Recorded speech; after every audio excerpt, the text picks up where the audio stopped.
Show you some slides. There are a lot of numbers there, but I have requested the organizers, if somebody from the audience or somebody here in the group can make a very quick notes, I will take the responsibility of converting this presentation into a paper for you, which can go to a journal like EPW and so on and so forth on your behalf, which is very, very important.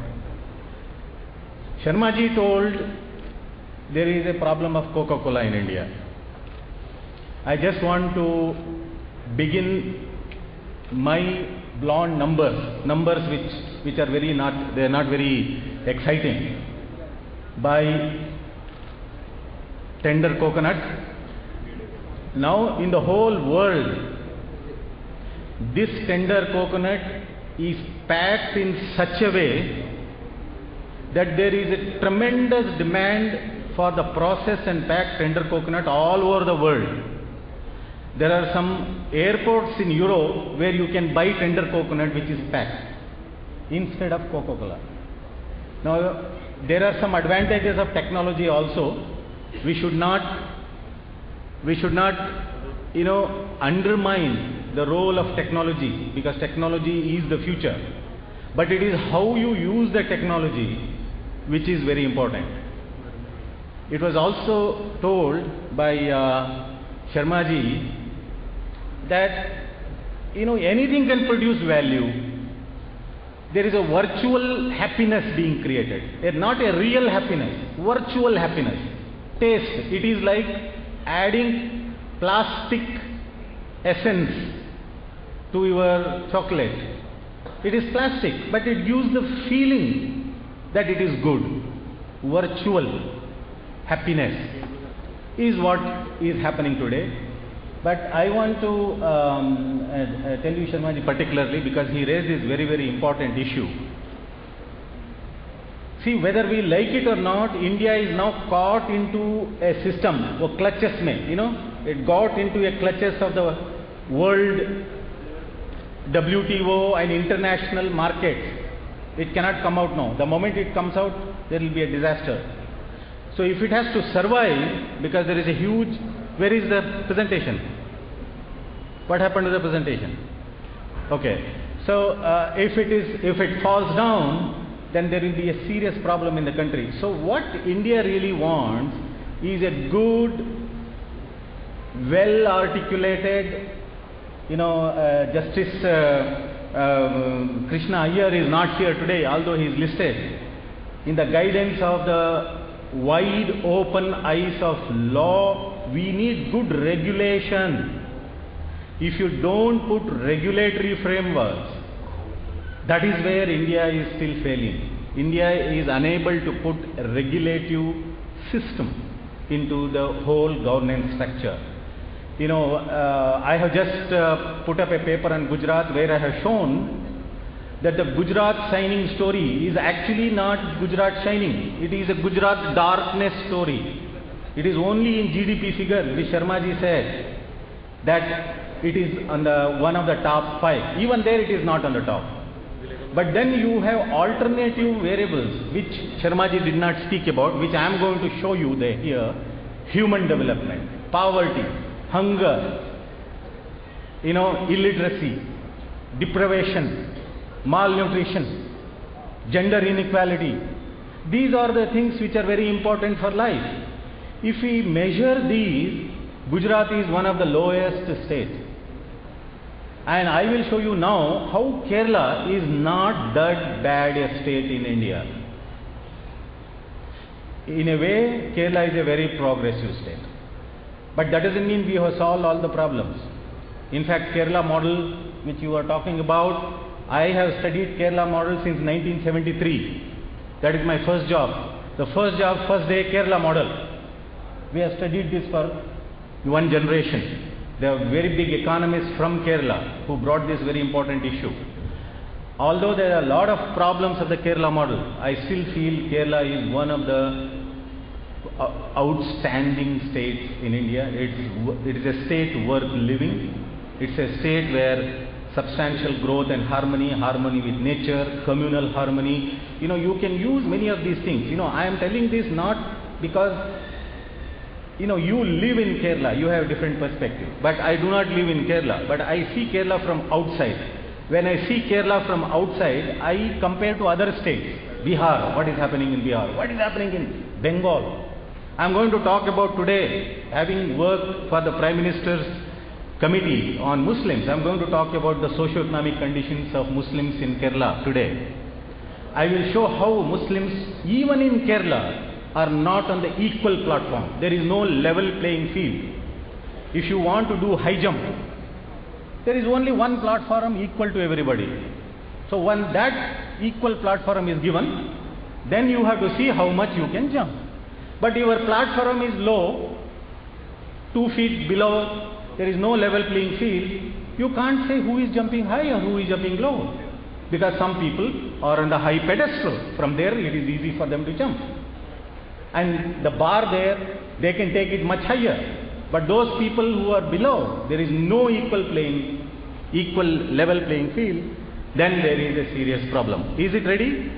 Not yet? So anyway, so what I would now today tell is, I have told you about the coconut story. Now I must confess that I am a believer in the future, and the role of the youth has been already mentioned. But please bear in mind, it is not India, it is the whole world where it is the youth, it is the future. But what is distinctive in India is, the youth population in India is the largest in the world in the proportionate terms, in terms of proportion of people. There are children, there are youth, there are old people. Assuming that we divide the population into 3 groups, if you go to Japan, there are no children, these many children, that many youth, and that big old population. You have in Japan large number of old people. They can't even walk. 90 years, 95 years, 80 years, 85 years. I'm not telling they should not live, but the life expectancy, it has gone so high. They have a old population. So most of the economy, most of the earnings of the youth goes in taking care of those old people. So there is a system in insurance. You will see that the youth population, the working age population, is the most important population for growth. So India today is in that state. India today, mouse nahi hai? Give me the mouse here. India today is in that stage where we have a huge youth population. And that youth population can do wonders when they are educated, when they are skilled, when their proper training is given. If you have illiterate population, you can do very little, because the skill, the amount of contribution they can do through technology or through innovation is very little. Innovation is very important. Discovering new things, the new way of doing things is very important. That can happen only when we educate our people. So India has sitting on the huge pile of the youth population with a strong drive to work, only if you educate them. And that education has happened in Kerala model education. Every child in Kerala goes to school. Yeah, thank you. Goes to school. So what I'm going to say is, Kerala is a progressive state in many ways, economically, socially, politically, and also social justice point of view. The social justice foundations are strong in Kerala, as opposed to West Bengal.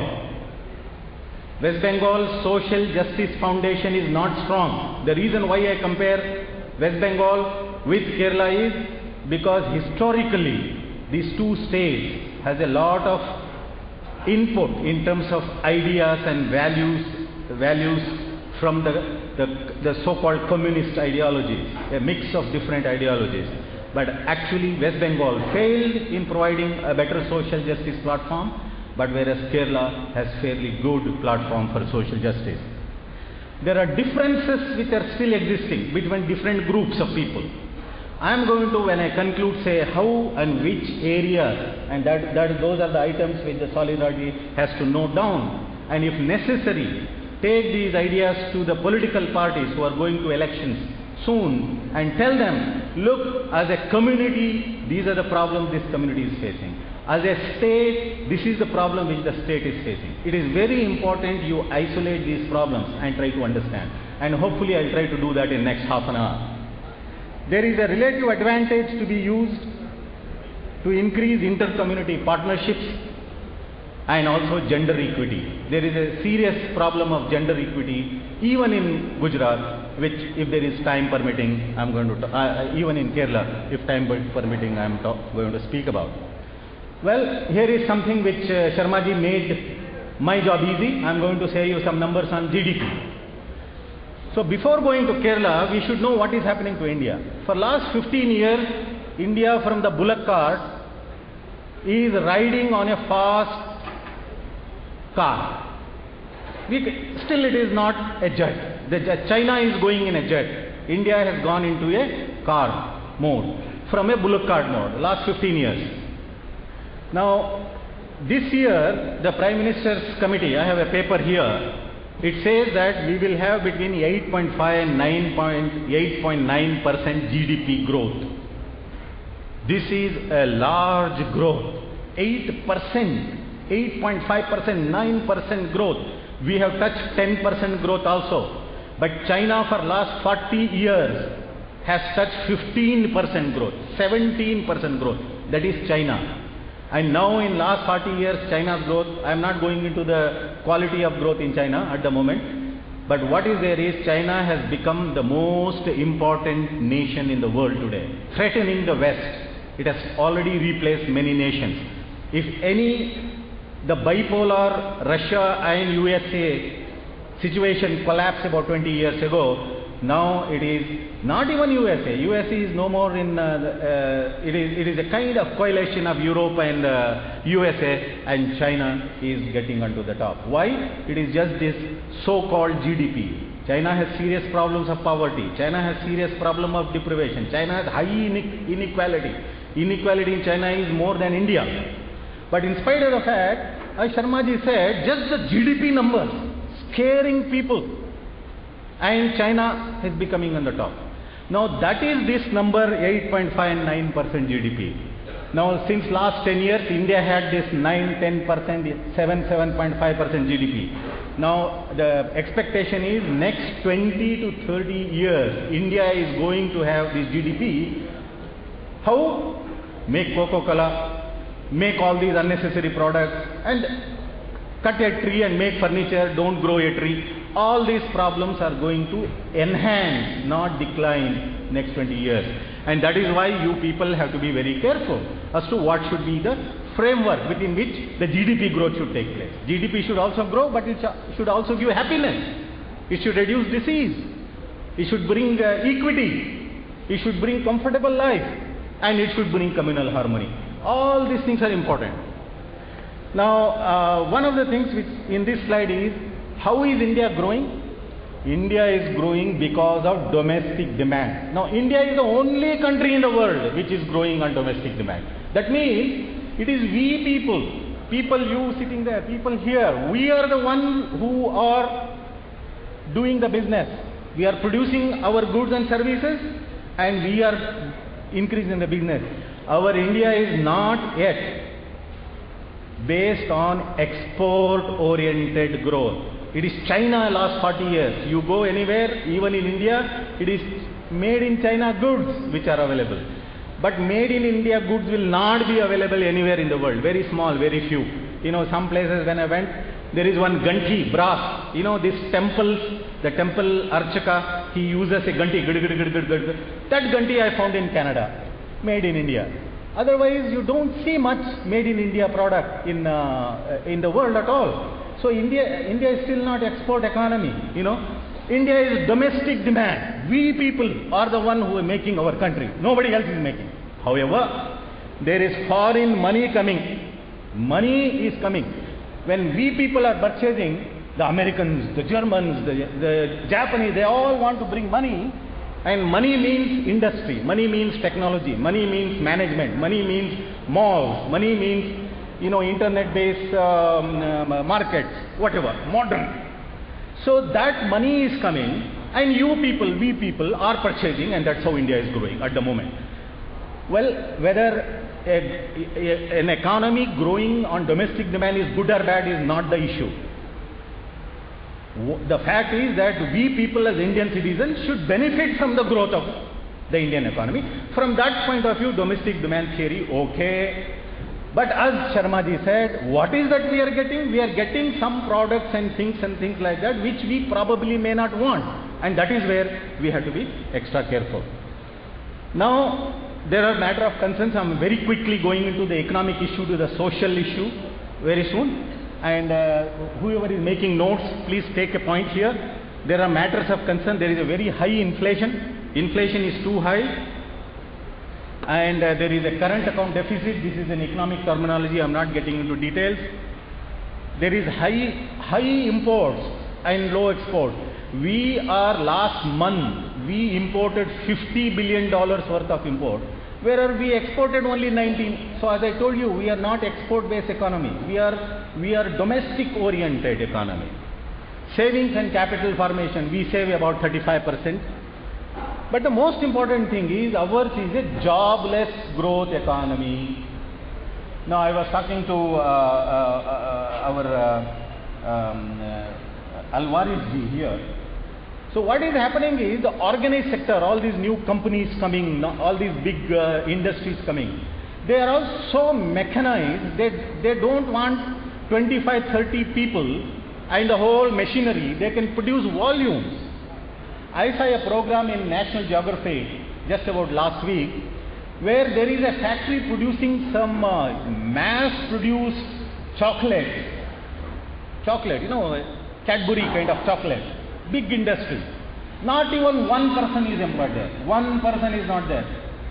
The people who are sitting is a computer-operated people in one room, and the whole machinery, huge, it is not small. Millions of chocolates are being produced without creating one employment. You imagine if that industry, FDI, I told you, foreign money is coming. Foreign money means they bring this technology here because they know Indians wants to buy new chocolates. So they say, okay, bring it, but they don't create any jobs. Now this is what we have to fight. What kind of FDI is coming? Now this is where I request the August gathering here and important people, you have to negotiate very strongly as to what kind of technology comes in, what is the input and the employment ratio. If these ratios are not determined in advance, and then I think we will be robbed, we will be taken for a ride. Basically, foreign investment is coming to rob Indian people. So that is where we need to. It is still a jobless growth. That is the biggest story. Now I will crack another most important. Private sector has not created any job for last 25 years. The organized sector job even today is created by government. And that government is also reduced creating new jobs. So there is no new employment, very small new employment in government, and private sector has not produced any jobs. So it is totally jobless growth. It is all informal economy which is thriving, and there is some very important lessons to be drawn to the whole world. How Indians, without having regular income, self-employment, small businesses, small artisans, small agriculture, within this India is growing. Now there is a big story for the whole world here, but we need to understand how this growth can take place. There are supply constraints, there is an agriculture problem, there are huge environmental concerns, and there is a high level of poverty and malnutrition. The most important thing is we still have high level of poverty and malnutrition. Now I will shift to the economic condition of Kerala in a relative perspective. When we are talking of Kerala, we have to compare that to the other states. Now you see, this is a very complicated, but the most important thing you should know is, where is Kerala? You just see this line, and you see this number 3, number 4, number 5. So that means, more recently, earlier, for example, Kerala was at 7th place, then it became in 5th, 6th. Now most recent period is, Kerala is in the 3rd place in India. The other two states are Haryana and Maharashtra. After that, Kerala, in terms of GDP growth rate. Okay? GDP is one, you use that for a kind of comparison between the states. So, there are so many states below. There are so many states below Kerala. So, Kerala has sustained a kind of, a kind of slightly lower to a higher plane in terms of GDP growth, in terms of the economic growth of the state. The way it is measured, it is very inaccurate measure. I am going to show what can be the other measures now. Very inaccurate measure, but still this is world respected or world accepted comparison, and we need to use it. Now let us see what happens to Kerala when you compare the income GDP figure with the poverty figure. There is a way of measuring poverty, and there is a way of measuring human development index. Now if you do that, you will be surprised. See, I have compared here Gujarat and Kerala for obvious reasons. You see what happens to Gujarat, red color. So it is richer at the level 6th level. But when you are talking poverty, poverty is higher in Gujarat relative to income. And when you are talking to human development is much low. But you see Kerala about 4 or 3rd place in income. In terms of poverty, it is on the top, means low poverty. And human development, it is in the top in the whole country, large state. So there is a complex procedure through which we measure this. Life expectancy, education, child nutrition, there are a lot of other variables which we use. And this broadly reflects happiness. This broadly reflects, I am not talking of high suicide rate, high blah blah and all those things. I am not getting into that level at the moment. But broadly, generally accepted parameter, Kerala is one of the most progressive states in India. You just see hunger. Kerala is least hungry. You have something to eat. It is not like, for example, Gujarat. Gujarat is one of the very high hunger states. Everybody says Gujarat is very developed, Gujarat is shining. They are big one-page full newspaper advertisement. Gujarat shining. It is not shining actually. There is big hunger. Children are suffering. But Kerala is having low hunger. That doesn't mean there are no poor people. There are poor people, but there is something government has to think, and those are manageable. For example, scheduled tribes, today's newspaper says, just under about 1 lakh scheduled tribe communities. They have to be protected. They have to be given protection of the state. If you don't, then it is not a welfare state. So there are problems. Those are the problems that have to be identified as we go on. Now there is something called NREGA, National Rural Employment Guarantee Scheme. Now when we see Kerala is not implementing good NREGA program, although there are small programs somewhere where mostly women are working, but NREGA is a very successful program in Rajasthan. High poverty is there, so people want NREGA, 100 rupee per day wage. Madhya Pradesh, Jharkhand, the program is running. Kerala, it is not running because poverty is low. Not many people want to work for 100 rupees. Probably in Kerala, what is the today's wage rate? Maybe what, 250 to 300 rupees in Ernakulam today?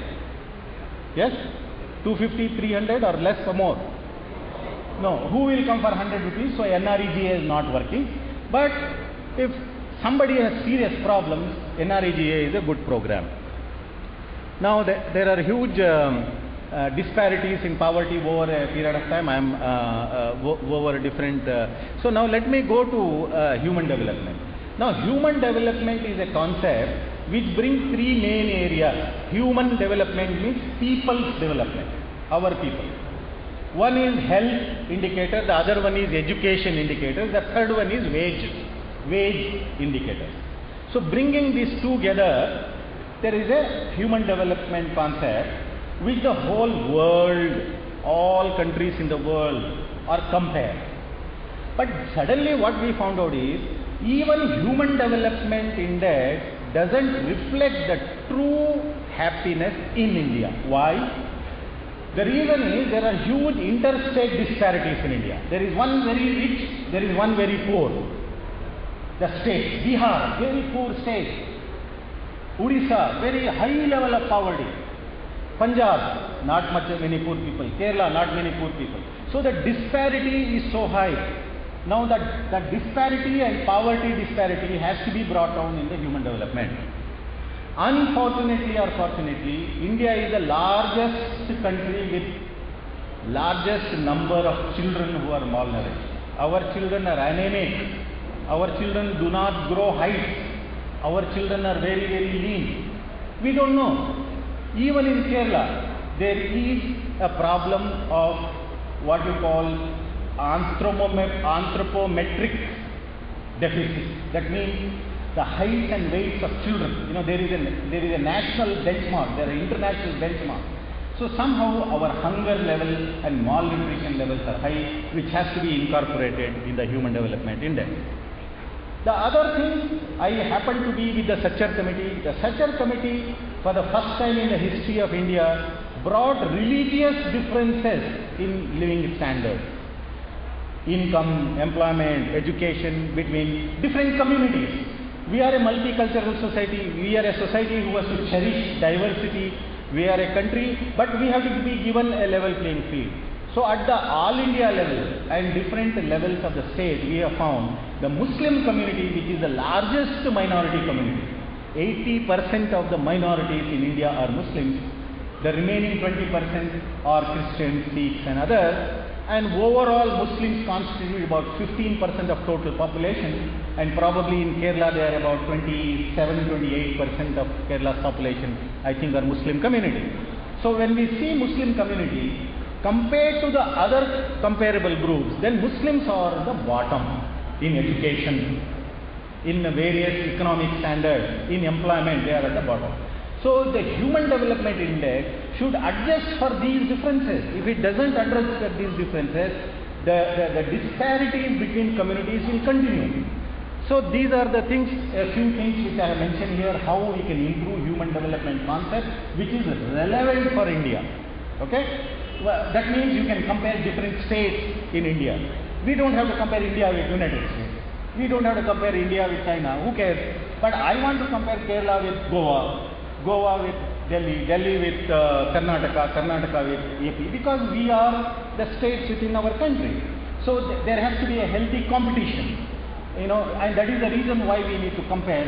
So if you want to compare this, and these are the additional things which one has to incorporate in the human development indicators. So whoever is making notes, please make a point on this. Now I am going to shift towards a very important topic of the day, and that is, what is the condition of Muslims in Kerala today? Now I have tried to bring this from my research. These are all research issues. The media people should know that all these statements are based on high standard empirical tests, and these reports are done from the data which is given by Government of India.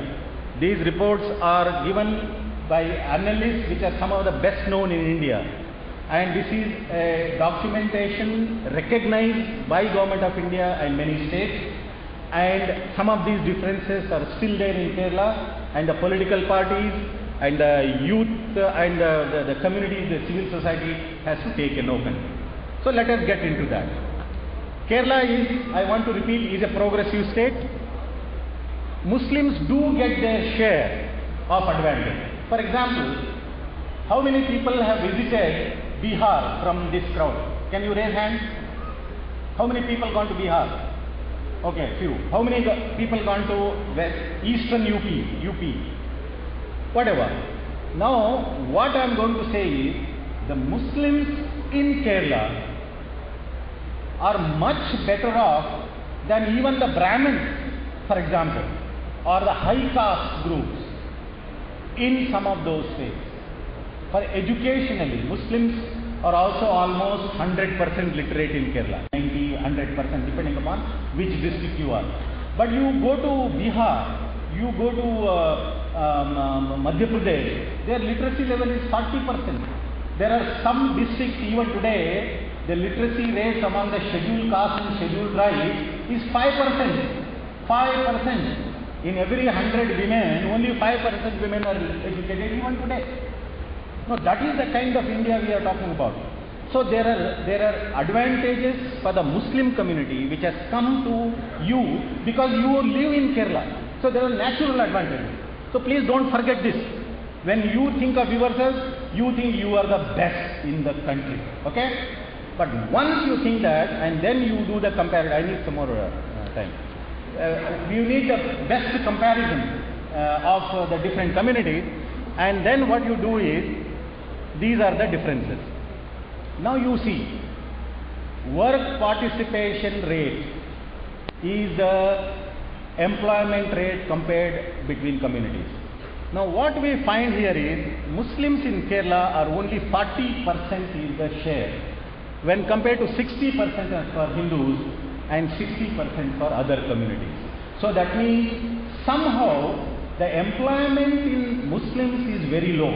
And I know the reason why it is low, but I am not going to say that now. Okay?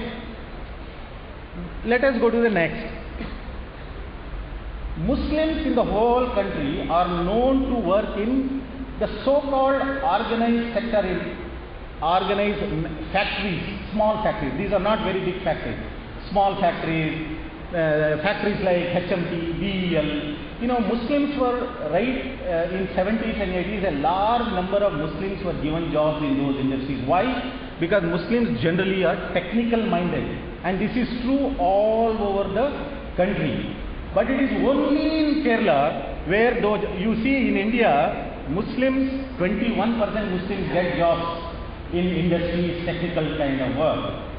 Hindus, all Hindus, 11%. But in Kerala it is the reverse. Only 9% get in these industries and 18% Hindus work in those factories. So that means in the organized sector employment in Kerala there is a problem, and somehow I think you people have to negotiate, you people have to make politically, you have to go and make your case and or open your own industries and factories, and then this employment can grow. In Kerala the largest employment is coming in informal trade, small trade. See here, 27 as opposed to 8 here, and Kerala 51 opposed to 35 in self-employment. Now, there is another issue. There are two more issues which I will say and conclude. There is a huge issue of reservation and quotas going on in the country today. Kerala is one of the most progressive states from that point of view. Right from last 30-40 years, Kerala has given reservation quota for Muslims. Is it correct? 10%, 12%, I forgot now. 10% in education or 12% in education, I don't know. But 10 and 12% quota is there for Muslim community. But the Muslim population is about 27-28%. But generally speaking, when the quota is there or not there, the employment should reflect the population share. So generally in the employment there should be about 25, 20, 23, 25, 27% Muslims in organized sector, government employment, etc. But unfortunately, in spite of the fact there is a quota for Muslims, the share in public sector employment of Muslims is only about 8 and 9%. Even quota is not filled. Now there is a politics in quota. Even the boys, Muslim boys and girls who come on their own merit, they are put in the quota. So you go to Karnataka, for example. The Karnataka has 11% Muslim population. Now Karnataka Muslims on merit, there are about 4 to 5% merit, on merit alone, Muslim children are in the government. And then for Muslims, there is a 4% quota. So you put this 4% with the 5%, there is 9% employment in Karnataka for Muslims in government, where the population share is only 11 to 12%. Whereas in Kerala, population share is 25 to 27%. In spite of reservation, the share is only 8 to 9%. There is a huge disparity in public employment. I can even call there is a discrimination against providing public sector employment in Kerala. Now these are political issues. You are the youth, you know how best to bring people in platform and negotiate that your share in public employment has to go up. Now there is a caste politics, caste census which is going to take place in next 3 months. Now I want to bring the attention of our high dignitaries here. You see, what happens is, in case of Muslims, 60% of Muslims are classified today as general category. General means not qualified for any quota. 60%. Whereas in case of Hindus, only 26% are so classified. Why? Because in Hindus, 43%, this is the data from NSS. Now in 3 months' time, there is a census going to happen. That will give much better figures. But the figures will be approximately close to this. Among the Hindus, 43% are OBCs. Among the Muslims, 41% of OBCs. Whereas among Hindus, 51% this is 31. This is 31. 31% are classified as scheduled caste and scheduled tribe. Whereas for the Muslim population, that scheduled caste, scheduled tribe category is 0. So all those people are put in what is called the general category, who are automatically excluded from any benefit of reservation. It is only in Kerala that 93% of Muslims are classified as OBCs, whereas in Bengal, only 3% of Muslims are classified as OBCs. 93, ekdam opposite. And that is the reason I said Bengal is not having good foundation of social justice yet. Now, there is a problem in education. As I told you, I appreciated almost every child is educated, is a primary school educated. But the problem is not at the primary level. You just see for Muslims, 99% enrollment, 97% primary education. But by the time they go to matriculation, they become 40%. But in case of, let us say, other communities, 99% education, but at the matriculation level, they are 60%. So that means there is a 20% higher dropout rate among the Muslim community. They do not, relative to other groups, 20% higher dropout of Muslim boys and girls who drop out at 5th level, 6th level. They do not pass matriculation. I think the Muslim community had to put extraordinary pressure and devote your own civil society activity and also pressurize the government. There are now scholarships available from the central government to improve these levels. At the graduate level, at the higher level, at the graduate level, what is happening is, in India, most of the differences are narrowing down.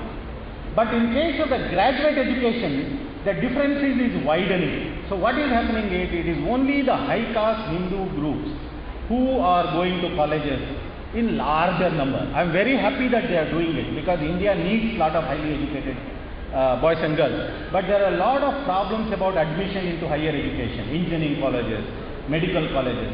We Muslim boys need admissions in normal universities. We don't want minority education institutions. We want our share. We want our children to study in Kerala University, in Cochin University, not in Aligarh Muslim University. Why Aligarh Muslim University? We need normal university. I want my child to educate in Banaras Hindu University. I will be proud of it. But somehow in India the politics is very bad. So the government says, okay, minorities, you create your minority university colleges. In my view, personal view, believe me, it is not a good idea. We need normal universities, normal school, where our boys and girls can grow with our Hindu boys and girls, Christian boys and girls. If we do not integrate our society, we cannot have a just society, whether it is Kerala or India. So please see that our children are put to normal universities. Please fight for our admission there. Now, there are a few other things about poverty which I am not going, but I am going to now conclude by telling the last segment of this presentation.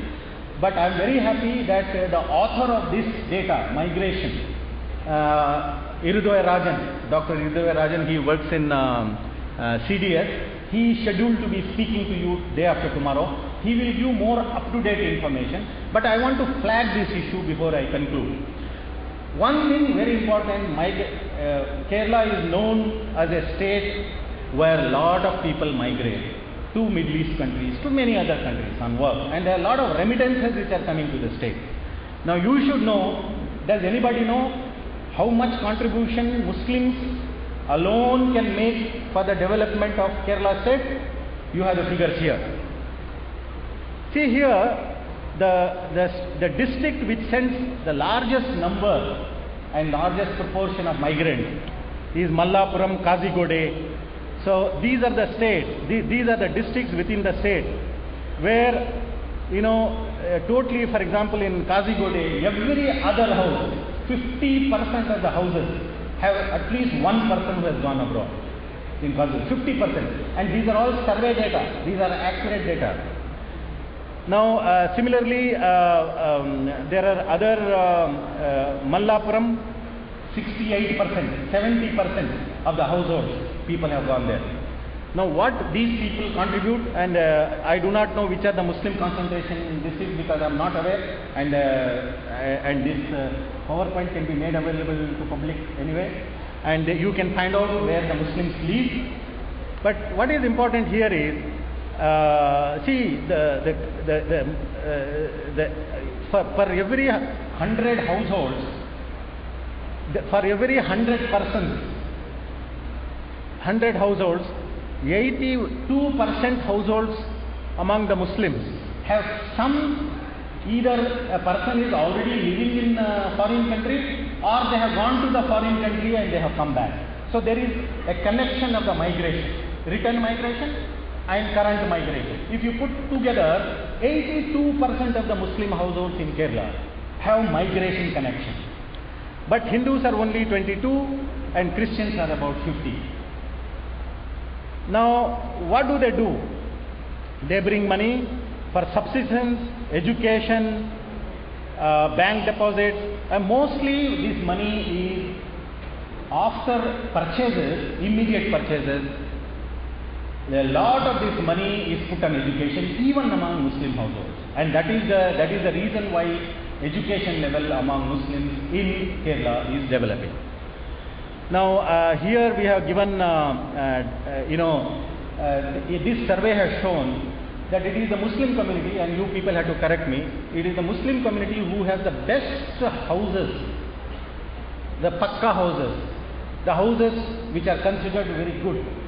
So the share of houses, luxurious houses, is the highest, 25% of the houses owned by Muslim community by a certain benchmark is considered luxurious.